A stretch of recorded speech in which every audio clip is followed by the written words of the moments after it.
There's a gap you may have felt in your life, but never had the language to express. The identity gap. It's the space between what you say you'll do and what you actually do, between intention and action, between the self you talk about being and the self you live. Closing this gap isn't about motivation or willpower. It's about identity. Today, we're going to break down why the gap exists, why it persists, and how to close it through alignment with the person you prefer to become. Hey there, it's me, Core, and you're listening to Exercising Self-Control from Fitness to Flourishing. Every human being lives with two selves. The preferred self, the one who has goals, who makes promises, and imagines a better future. And the conditioned self, the one who actually shows up, who acts according to circumstances, who executes. The identity gap is the distance between these two selves. It's the space between, I'm going to start tomorrow, and I didn't do it. Or, I'm done with this habit, and I slipped up again. Or, I'm serious this time, and I wasn't serious again. This gap is where frustration lives, where guilt and self-doubt live, where the weight of inconsistent action accumulates. But this gap isn't a moral failure. It's structural. The preferred self speaks from desire, not identity. When you say you're going to change, you're speaking from desire. You're speaking from the part of you that wants better. Better habits, better discipline, better health, better outcomes, better self-respect, and a higher degree of self-trust. But desire doesn't change identity. Desire is cheap and easy. Identity is expensive, and it's earned through effort and commitment. The preferred self is aspirational, while the conditioned self is historical. History wins until identity changes. The conditioned self acts from evidence, not intention. Your actions don't come from what you want, they come from what you believe about yourself. If you believe you're inconsistent, you will act inconsistently. If you think to yourself, I never follow through, you'll break your own word more often than not. If you believe, I'm someone who quits, what do you think the chances are that you'll follow through when the going gets tough? The conditioned self is loyal to your internal reputation, not your best intentions. This is why you can want change desperately and still not follow through. Your identity hasn't caught up to your desire. The identity gap creates psychological friction. When your preferred self and your conditioned self don't match, you feel all kinds of negative emotions. Guilt, frustration, shame, self-doubt. This friction isn't emotional weakness. It's cognitive dissonance. You're living in contradiction. You say one thing, yet you do another. Your mind pays attention and keeps the score. This is the weight that people carry without understanding where it came from. The gap persists because people misunderstand how identity changes.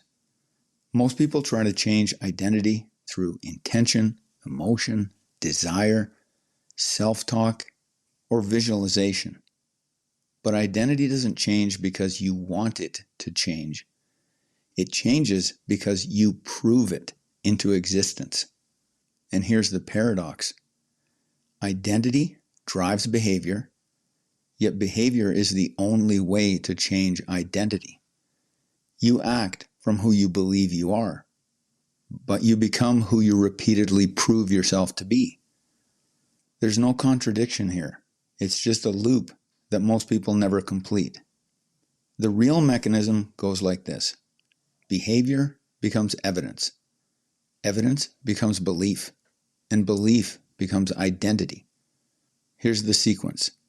First, behavior. You act differently.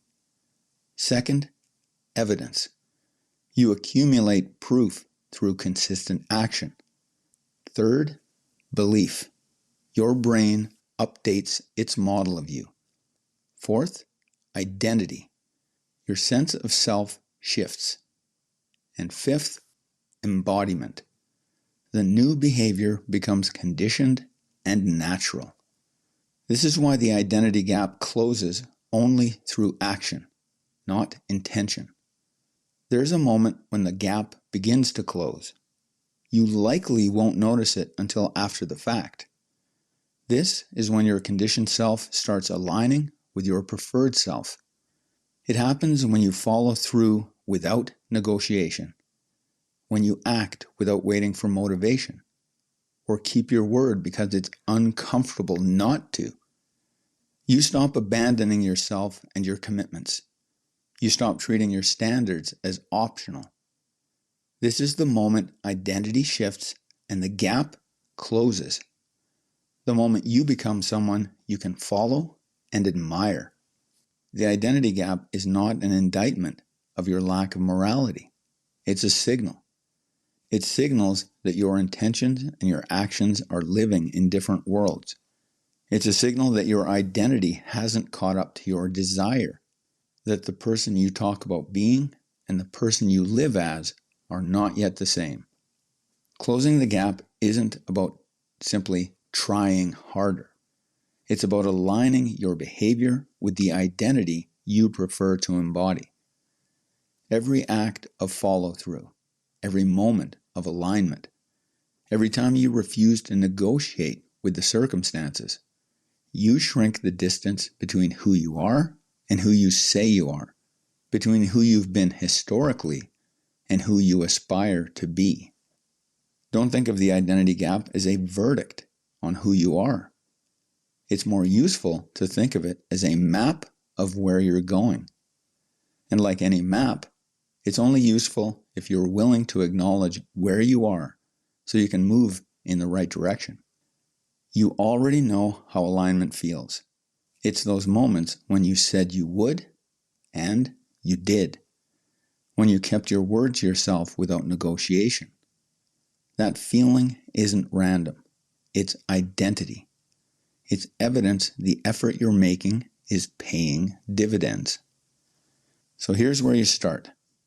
Identify one commitment you've been breaking with yourself. One place where your preferred self and your conditioned self are living in contradiction. Don't try to overhaul everything.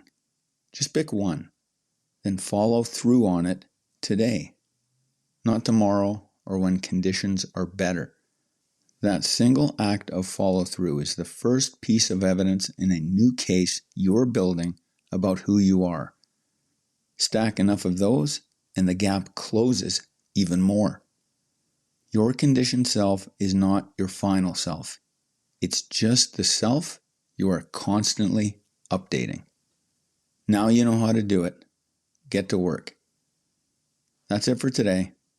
Catch you next time.